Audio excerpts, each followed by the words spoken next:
Hello good evening, कैसे हो आप सभी। आई होप सब एकदम बढ़िया होंगे और मस्त तरीके से अपनी पढ़ाई कर रहे होंगे। आज हम करेंगे अपना बी पैक 173 का यूनिट 7 पंचायती राज इंस्टीट्यूशन। उसके अंदर देखेंगे कि कैसे जो ये है सेल्फ गवर्नेंस है, ये कैसे इम्प्रूव हो रहा है, किसके थ्रू, आईसीटी के थ्रू। मतलब इंफॉर्मेशन कम्युनिकेशन टेक्नोलॉजी का यूज़ करके कैसे हम अपने पंचायती राज इंस्टीट्यूशन को क्या कर रहे हैं, इम्प्रूव कर रहे हैं, ये हम देख रहे हैं। तो अभी तक हमारी एक स्टोरी चल रही है किसको लेकर, आईसीटी को लेकर, इंफॉर्मेशन कम्युनिकेशन टेक्नोलॉजी को लेकर, जहाँ पे हमने रूरल डेवलपमेंट के अंदर देखा कि इसका क्या रोल है। उससे पहले हमने आईसीटी का सिग्निफिकेंस, कॉन्सेप्ट, ये सारी चीज़ें हमने अब तक के सभी भी प्रीवियस चैप्टर में पढ़ चुके हैं। ठीक है, तो बैकग्राउंड तो आपको क्लियर होगा। और अभी जो हमारा मेन फोकस रहेगा वो किसके ऊपर रहेगा, पंचायती राज के ऊपर रहेगा। ठीक है जी, तो जल्दी से अपने इस चैप्टर को देखते हैं क्या क्या टॉपिक है। इंट्रोडक्शन की बात करेंगे कि चैप्टर के अंदर क्या है, रोल देखेंगे क्या क्या, सॉरी कैसे जो पीआरआई है, मतलब कि पंचायती राज इंस्टीट्यूशन है, उसका रोल चेंज हो रहा है। आईसीटी के इंटरवेंशन से कैसे जो लोकल गवर्नेंस है उसमें, मतलब जो ये आईसीटी है इसका क्या इम्पोर्टेंस है किसके अंदर, लोकल गवर्नमेंट के अंदर, वो देखेंगे। देन उसके बाद एक से सॉरी सॉरी यार, सर्दी हो रही है, सॉरी देखो दोबारा से बताती हूँ। आज कौन कौन से टॉपिक है, पहले तो हम देखेंगे कि पीआरआई है, जो हमारे पंचायती राज इंस्टीट्यूशन है, उनका कैसे रोल चेंज हो रहा है। ठीक है, इंफॉर्मेशन कम्युनिकेशन टेक्नोलॉजी का क्या इम्पोर्टेंस है, क्यों ज़रूरत है आईसीटी का, किसके अंदर, लोकल गवर्नमेंट के अंदर, कैसे उसको कौन कौन से एरियाज के अंदर आईसीटी को अप्लाई किया जाना चाहिए पीआईआर के अंदर। ई पंचायत प्रोजेक्ट क्या होता है, ई पंचायत को लेकर कौन कौन से चैलेंजेस है और कौन कौन से मतलब कैसे उसको इम्प्लीमेंट करने में कौन कौन से चैलेंज है। ठीक है, ओके। तो इंट्रोडक्शन में बोला जाता है कि देखो जो पीआरआई है, मतलब पंचायती राज इंस्टीट्यूशन है, वो क्या है, बैकबोन है, वो उसकी रीढ़ की हड्डी है। ठीक है, मतलब वो है तो हमारी डेमोक्रेसी है। अगर तुम्हारी ग्राउंड लेवल पर डेमोक्रेसी नहीं होगी तो काहे की डेमोक्रेसी होगी। ठीक है, काहे की डेमोक्रेसी होगी। तो सभी को पता है पीआरआई हमारा पंचायती राज इंस्टीट्यूशन कब आया था, 1992 के अंदर आया था, 73rd अमेंडमेंट के थ्रू। ठीक है, सभी को पता है ना, बीपीएससी 102 के अंदर मैंने पढ़ाया है। अब क्या बोलता है कि देखो जी, जो पीआरआई है वो क्या देता है, वो अधिकार देता है विलेज की पंचायत को, जिला परिषद को, कि वो अपने रोल को क्या करे, रीडिफाइन करे। उनके पास इतनी पावर दी जाती है कि वो ग्राउंड लेवल पर क्या कर सके, पॉलिसी यार क्या हो रहा है ये, हाँ सॉरी यार, सॉरी। देखो भाई क्या है कि देखो पीआरआई के पास क्या है, पीआरआई क्या करता है, राइट देता है, अधिकार देता है गांव की जो पंचायत होती है उसको। ठीक है, बोलता है कि देखो जो गांव की पंचायत है उसके पास पावर है कि वो गांव के लिए क्या बना सकती है, रूल बना सकती है, पॉलिसी बना सकती है, कोई भी प्रोग्राम वगैरह लेकर आ सकती है। तो ये सब राइट किसको दी जाती है, पीआरआई देती है, किसको, मतलब ग्राउंड लेवल की डेमोक्रेसी को बनाने के लिए। ठीक है, तो ग्रूट लेवल या ग्रास रूट लेवल पर हमारी जो काम करती है वो कौन करती है, पीआरआई करती है। इसी को हम बोलते हैं डायरेक्ट डेमोक्रेसी। डायरेक्ट डेमोक्रेसी क्यों, क्योंकि जो लोकल लोग हैं वही इसके अंदर क्या कर रहे हैं, लोकल गवर्नेंस के अंदर पार्टिसिपेट कर रहे हैं और अपने एडमिनिस्ट्रेशन को चला रहे हैं। ठीक है, तो ये इसके अंदर हम देखेंगे कि कैसे आईसीटी आती है और अपना एक अच्छा रोल प्ले करती है इसको क्या बनाने में, स्किल बेस बनाने में, पीआईआर की कैपेबिलिटीज को इम्प्रूव करने में। ठीक है, तो ये हम देखने वाले हैं इस चैप्टर के अंदर। ठीक है, तो पीआरआई के बारे में आपको इंट्रोडक्शन में बताया हुआ है, क्या है, कब आया था, इसका रोल क्या है, ये किसको पावर देता है, क्या काम करता है, ये सारी चीजें। ठीक है भाई, ओके जी। अब हम देखेंगे पीआरआई पंचायती राज इंस्टीट्यूशन का जो रोल है वो कैसे चेंज हो रहा है। ठीक है, कि कैसे जो पीआरआई पंचायती राज इंस्टीट्यूशंस है उनका क्या है, जो रोल है वो चेंज हो रहा है। अब देखो जो गवर्नमेंट है उसके अंदर कुछ लोकल ग्रुप्स होते हैं, क्या होते हैं, लोकल ग्रुप्स होते हैं, उन्हीं को हम बोलते हैं पंचायती राज इंस्टीट्यूशन। ठीक है। जो रूट लेवल पर जो गांव के जो छोटे मोटे ग्रुप होते हैं ना, उन्हीं को हम क्या बोलते हैं, पंचायती राज इंस्टीट्यूशन, जो कि लोकल इश्यूज को हैंडल करते हैं, जैसे ग्राम पंचायत हो गई, ग्राम सभा हो गई, इन सभी को हम क्या बोलते हैं, पंचायती राज इंस्टीट्यूशन। ठीक है, कि गांव में अगर कोई भी लड़ाई होती है, झगड़ा होता है, कोई भी इशू होता है, रोड बनवाना है भाई, हॉस्पिटल खुलवाना है, सरकारी स्कूल खुलवाना है, ये सारे जितने इश्यूज होते हैं इन सभी को कौन हैंडल करते हैं, पंचायती राज इंस्टीट्यूशन। ठीक है, अब प्रॉब्लम क्या है, जो ये पंचायती राज इंस्टीट्यूशन है इनके लिए क्या प्रॉब्लम है। पहला तो ये प्रॉब्लम है कि इनकी पावर को कभी भी डिफाइन नहीं किया गया है।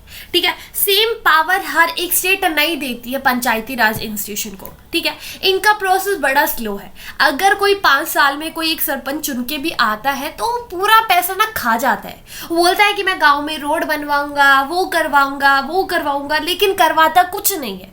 अगर कुछ कराना भी स्टार्ट करता है तो वो धीरे धीरे धीरे धीरे धीरे धीरे उसको वो इलेक्शन तक ही कंप्लीट होता है उसका। ठीक है, तो यही सबसे बड़ी प्रॉब्लम है कि उनको भाई पावर नहीं दी जाती है पहले तो इतनी। ठीक है, उनकी कोई पावर, जो स्टेट होती है, जो राज्य होते हैं, वो कभी उनकी पावर को डिफाइन नहीं करते हैं, ना ही उनको इतनी पावर देते हैं। ठीक है, और अगर वो कुछ काम भी करने के लिए सोचते हैं तो उनको बड़ा ही स्लो करते हैं। ठीक है, जैसे हमारे गांव का सरपंच है भाई, अब क्या है कि जो पीआरआई है उसके पास सर्विसेज नहीं है, लोगों तक वो सर्विस नहीं पहुंचा पाते, लोग उसके अंदर ज़्यादा क्या नहीं करते, इन्वॉल्व नहीं होते हैं। ठीक है, अगर जो कोई इन्वॉल्व होता है उनके पास स्किल नहीं होती है। अब गांव के बहुत सारे सरपंच होते हैं जो पढ़े लिखे नहीं होते, उनको जानकारी ही नहीं होती है। भाई हमारे गांव का जो सरपंच है ना, गांव में जो है उसको कोई नॉलेज नहीं है। उसका पूरा जो सरपंची का ओहदा है ना, वो उसके पिताजी ही चला रहे हैं, और पहले भी जो पिछला सरपंच था उसका भी जो ओहदा था वही उसके पिताजी चला रहे थे। तो मतलब नाम के लिए उनको सरपंच बना दिया जाता है। अब मैं सरपंच को टारगेट नहीं करती हूँ, लेकिन जो पंचायती राज इंस्टीट्यूशन है उसके अंदर हर एक जो मेंबर होते हैं वो सभी ऐसे होते हैं। ठीक है, सभी तो नहीं, कुछ कुछ होते हैं ऐसे। ठीक है, और मैं सभी के लिए नहीं बोल रही हूँ, मतलब मोस्टली। ठीक है, अब से बिग चैलेंज क्या है, सबसे बड़ा चैलेंज ये है कि लोग, जो लोकल कम्युनिटी होती है, वो डायरेक्टली कभी इन्वॉल्व नहीं होती है। ठीक है, वो कभी डायरेक्टली इन्वॉल्व नहीं होती है। अब इनको भाई क्या है, गुड गवर्नेंस लेकर आना पड़ेगा, इनको फॉलो करने पड़ेंगे प्रिंसिपल, इसको सिद्धांत, जो भी सिद्धांत रहते हैं एक अच्छी सरकार के चलाने के लिए, वो सब लेकर आने पड़ेंगे। इनको फेयर होना पड़ेगा, ओपन होना पड़ेगा। अगर कोई गांव का सरपंच है तो भाई अगर वो डिसीजन लेता है तो वो किसी बायस तरीके से ना ले। ठीक है, वो गांव का सरपंच है, किसी एक ग्रुप का या किसी एक जाति का वो नहीं है। ठीक है, तो यही है कि जो पंचायती राज इंस्टीट्यूशन है उनको क्या करना पड़ेगा, थोड़ा सा फेयर और ओपन होना पड़ेगा। ठीक है, अगर डेमोक्रेसी को क्या करना पड़ेगा, स्ट्रॉन्ग बनाना पड़ेगा। तुम डेमोक्रेसी को इंडिया एक डेमोक्रेटिक कंट्री बोलते हो, तो भाई तुम्हारे ग्राउंड लेवल पर जब तक डेमोक्रेसी नहीं होगी तो काहे की डेमोक्रेसी। ठीक है, अगर उनको एक अच्छी गवर्नेंस अपने वहां पे लेकर आनी है तो उसके लिए ट्रांसपेरेंट होना पड़ेगा।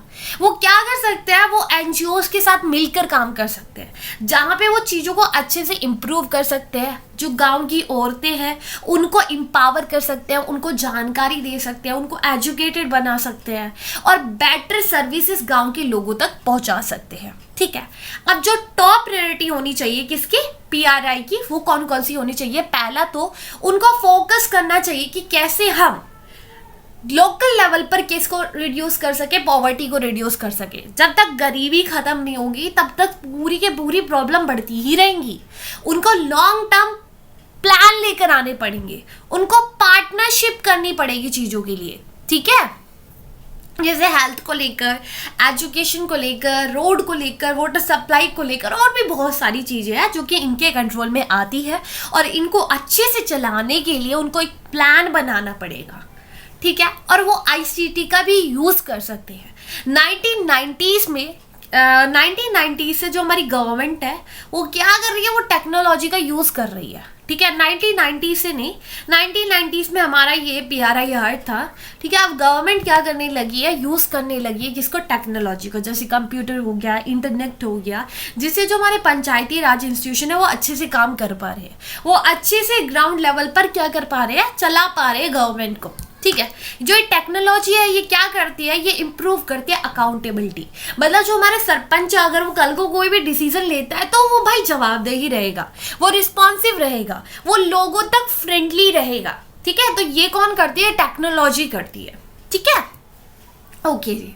तो अभी तक हमने क्या देखा, अभी तक हमने देखा कि कैसे PIR का रोल चेंज हो रहा है, किसकी वजह से, ICT के आने की वजह से। ठीक है, अब हम देखने वाले हैं कि ICT जब इंटरवेंशन करता है किसके अंदर, जब एंटर करता है किसके अंदर, लोकल गवर्नेंस के अंदर, तो क्या होता है। पहला तो हम देखेंगे कि ICT की क्या ज़रूरत है, अब ये इम्पोर्टेंट क्यों है। ठीक है, ज़रूरत क्या है, ये इम्पोर्टेंस क्यों है, एक ही बात है। अब देखो ज़रूरत क्यों है, तो पहला तो ये है कि ये क्या करता है, ये पावर पहुंचाता है। ठीक है, लोकल लेवल पर ये जो PRI है उसके पास क्या है, उसके पास पावर है लोकल लेवल पर गवर्नमेंट को चलाने का। ठीक है, अब क्या हो गया है, 30 साल तक, 30 साल से पहले भी, 30 से भी ज़्यादा साल हो चुके हैं जब तक हमारा PRI आया है। ठीक है, लेकिन आज तक वो काफ़ी ज़्यादा इश्यूज फेस कर रहा है। ठीक है, वो अच्छे से काम नहीं कर पा रहे हैं, वो नाम का PRI रह गया है। ठीक है, लोग ज़्यादा पार्टिसिपेट नहीं करते हैं, मन भेद रहता है लोगों के अंदर। ठीक है, और टेक्नोलॉजी इतनी अच्छी है नहीं, बेनिफिट लोगों तक पहुंच नहीं पा रहे हैं, तो ये सबसे बड़ी कमी है। तो इसलिए ICT का आना पड़ेगा, क्योंकि हम ग्राउंड लेवल पर डेमोक्रेसी तो लेकर आने की सोच रहे हैं, लेकिन डेमोक्रेसी क्यों नहीं आ पा रही है, क्योंकि ICT की ज़रूरत है। भाई इंफॉर्मेशन कम्युनिकेशन टेक्नोलॉजी जब तक नहीं आएगी तब तक हमारा PRI अच्छे से काम नहीं कर पाएगा। कम्युनिकेशन गैप है, गवर्नमेंट अपने प्रोग्राम के बारे में लोगों तक इंफॉर्मेशन नहीं पहुंचा पाती है, लोकल गवर्नेंस के अंदर मतलब जो इंफॉर्मेशन होती है वो स्मूथली नहीं पहुंच पाती है। ठीक है, जिसकी वजह से कोऑर्डिनेशन करने में काफ़ी प्रॉब्लम आती है। ठीक है, क्या होती है, काफ़ी प्रॉब्लम आती है। डाटा इशू, जैसे आप बात करते हो इंडिया के अंदर इतना मॉर्टेलिटी रेट है, इतना फर्टिलिटी रेट है, अगर इसको ग्राउंड लेवल पर, इसको लोकल लेवल पर ही ऐसा डाटा लोगों तक पहुंचाया जाए तो शायद कुछ हो सकता है। ठीक है, जब तक तुम ऊपरी बातें करोगे तो कुछ नहीं होगा। चेंज करना है तो छोटे से करना पड़ेगा, एकदम से बड़ा कोई कुछ नहीं कर पाएगा। ठीक है, थोड़ा थोड़ा करके करो ना। तो यही कहते हैं कि डाटा इशू है, डाटा नहीं बताया जाता है, ये फर्टिलिटी रेट नहीं मिलता है लोगों को। लोकल लेवल पर लोगों को बताया जाएगा तो लोग चेंज करेंगे ना। ठीक है, तो ये सबसे बड़ी दिक्कत है। ट्रांसपेरेंसी की भी सबसे बड़ी दिक्कत है, लोगों तक गवर्नमेंट की इन्फॉर्मेशन नहीं पहुंचती है, कौन से स्कीम आ रहे हैं, कौन से प्रोग्राम आ रहे हैं, सरकार लेकर आ रही है अच्छे अच्छे प्रोग्राम, लेकिन लोगों को नहीं पता है। लोगों फायदा कैसे उठाएंगे, तब तक उनको पता नहीं चलेगा, है ना। लैक ऑफ फीडबैक है, जब तक उनके पास इंफॉर्मेशन ही नहीं है तो भाई फीडबैक कहाँ से आएगा। ठीक है, कोई ऐसा हायर लेवल पर, मतलब हायर लेवल ऑफ गवर्नेंस के अंदर कोई ऐसा बड़ा प्लेटफॉर्म नहीं है या छोटा भी प्लेटफॉर्म नहीं है जहाँ पर लोकल पीपल आके अपने ओपिनियन को शेयर कर सके, वो अपनी बातें बता सके, वो अपनी मन की बात बता सके। ठीक है, और ग्राउंड लेवल पर कोई करता नहीं है। ठीक है, और लोकल जो होता है उनको पता ही नहीं होता बजट के बारे में, सारी चीज़ों के बारे में। ठीक है, तो ये सबसे बड़ी दिक्कत होती है। लोगों को ट्रस्ट नहीं होता है, जब उनके पास इंफॉर्मेशन नहीं आ रही है, फीडबैक सरकार के पास नहीं जा रहा है, तो लोग भी बैठते हैं भाई काहे की सरकार, हमको तो कुछ लेना देना ही नहीं है, क्योंकि उनको कुछ पता ही नहीं है। उनको सरकार की कोई भी स्कीम आ जाए, उनको अच्छे से इंफॉर्मेशन नहीं पहुंचाई जाएगी तो काहे का ट्रस्ट रहेगा। और ट्रस्ट नहीं रहेगा तो उसकी वजह से करप्शन होगा, बड़े बड़े लोग क्या उठाएंगे, फायदा उठाएंगे, घोटालाबाजी करेंगे। ठीक है, अब इससे क्या होगा, सरकार के बीच में और जनता के बीच में इंटरेक्शन कम होगा। ठीक है, कम्युनिकेशन हो नहीं पाएगा, लोकल लेवल पर तो बिल्कुल भी नहीं हो पाएगा। तो इसलिए जो हमारी PIR है उसको क्या करना पड़ेगा, उसको पार्टिसिपेशन लेकर आना पड़ेगा कि लोग पार्टिसिपेट करें। ठीक है, लोगों तक इंफॉर्मेशन पहुंचाई जाए। ठीक है, ओके जी। अब क्यों इम्पोर्टेंट है PRI, अब तक तो हमने देखा क्या ज़रूरत है। ठीक है, क्या ज़रूरत है, ये प्रॉब्लम देखा कि भाई ट्रांसपेरेंसी की दिक्कत है, ये ज़रूरत है, इसलिए ज़रूरत है, लैक ऑफ फीडबैक नहीं मिल रहा है इसलिए ज़रूरत है, लोगों को ट्रस्ट नहीं है भाई इसलिए आईसीटी की ज़रूरत है। लेकिन हम देखने वाले हैं यहाँ पे क्या इंपॉर्टेंस है इफेक्टिव गवर्नेंस के लिए। अगर कोई एक अच्छी सरकार आएगी जो डिसीजन लेगी लोगों के लिए, इंटरेक्ट करेगी लोगों से, इंफॉर्मेशन को शेयर करेगी, तो वो कौन कर सकता है, वो करेगी आईसीटी के थ्रू। ठीक है, तो गवर्नेंस को इफेक्टिव बनाने के लिए हमको चाहिए किसका, आईसीटी का जरूरत। ठीक है, डेवलपमेंट सपोर्ट के लिए, ठीक है, प्रोडक्टिविटी इंक्रीज करने के लिए, नॉलेज को शेयर करने के लिए आईसीटी की जरूरत है पीआईआर के अंदर, लोकल सर्विसेज को इम्प्रूव करने के लिए, सरकार को सिटीजन इंटरेक्शन कराने के लिए, ठीक है, कि जो सरकार है वो लोगों से मिल सके, वो इंटरेक्ट कर सके। भाई वीडियो कॉल करें, अगर तुम फिजिकली वहाँ पर अटेंड नहीं कर पा रहे हो मीटिंग को, तो आप वीडियो कॉल करो ना, जनता से पूछो क्या दिक्कत हो रही है, क्या ज़रूरत है भाई, आप लोगों को बताओ। ठीक है, जो कि वो फीडबैक ले पाए और फिर उसी तरीके से वो काम करे। ठीक है, एम्पावर टूल है भाई आईसीटी। ठीक है, जो प्लानिंग के अंदर काम करता है, डिसीजन मेकिंग के अंदर काम करता है, इंश्योर करता है ट्रांसपेरेंसी, अकाउंटेबिलिटी, इंफॉर्मेशन शेयर करता है, जनता तक इंफॉर्मेशन पहुंचाता है। तो इसलिए हमको किसकी ज़रूरत है, आईसीटी की ज़रूरत है। ठीक है भाई, ओके। तो आईसीटी को कौन कौन से एरियाज के अंदर अप्लाई किया जाना चाहिए। पहला तो ट्रांसपेरेंसी के अंदर कि भाई नॉलेज तो नहीं, सॉरी, इंफॉर्मेशन ट्रांसपेरेंट होनी चाहिए। पीआईआर को जितना हो सके उतना वो ट्रांसपेरेंट और उतना ही ओपन रहे। अगर वो कल को कोई भी डिसीजन लेती है तो वो जनता तक पहुंचे, जनता क्या, वो लोकल लेवल पर लोगों तक पहुंचे। ठीक है, जो कि इजीली लोग अपनी कंप्लेन भी शेयर कर सके। ठीक है, ईमेल के थ्रू वो अपनी बता सके कंप्लेन, और करप्शन रिड्यूस हो। ठीक है, रिड्यूसिंग करप्शन में भी इसको काम करना पड़ेगा, किसको, आईसीटी को। ठीक है, आईसीटी क्या कर सकता है, ये हेल्प कर सकता है करप्ट प्रैक्टिसेस को रूरल प्रोजेक्ट के अंदर रिड्यूस करने में। ठीक है, जहाँ पे रिकॉर्ड पहुँच सके। ठीक है, अगर किसी ने कोई गलती करी है तो वो एक्सेप्ट करे उस चीज़ को। तो जब तक रिकॉर्ड नहीं होगा तब तक कैसे कोई सी की गलती के बारे में पता चलेगा। अब रिकॉर्ड कौन बनाएगा, आईसीटी बनाएगा, टेक्नोलॉजी बनाएगा। ठीक है, और रिकमेंडेशन फॉर आईटी मासेस के लिए रिकमेंडेशन आईसीटी क्या करता है, प्रोवाइड करता है इंफॉर्मेशन रिलेवेंट। ऐसा नहीं कि ढेर सारी इंफॉर्मेशन लोकल लेवल पर लोकल लोगों को पहुंचा दिया जाए, नहीं, जितना उनको ज़रूरत है उतनी इंफॉर्मेशन रिलेवेंट, मतलब जो ज़रूरत है उतना उन तक इंफॉर्मेशन पहुंचाया जाए। ठीक है, ये कौन करता है, आईसीटी करता है। ठीक है, की एरियाज जहां पर आईसीटी हेल्प कर सकता है किसको, पीआईआर को।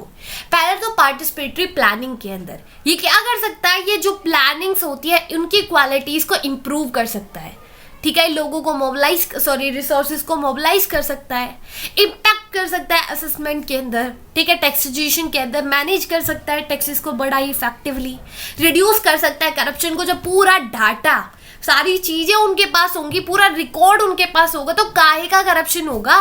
तो इसलिए अगर आप लोकल लेवल पर अच्छी डेमोक्रेसी लेकर आओगे, अच्छी सरकार लेकर आओगे, गुड गवर्नेंस लेकर आओगे, तो कोई दिक्कत नहीं होगी।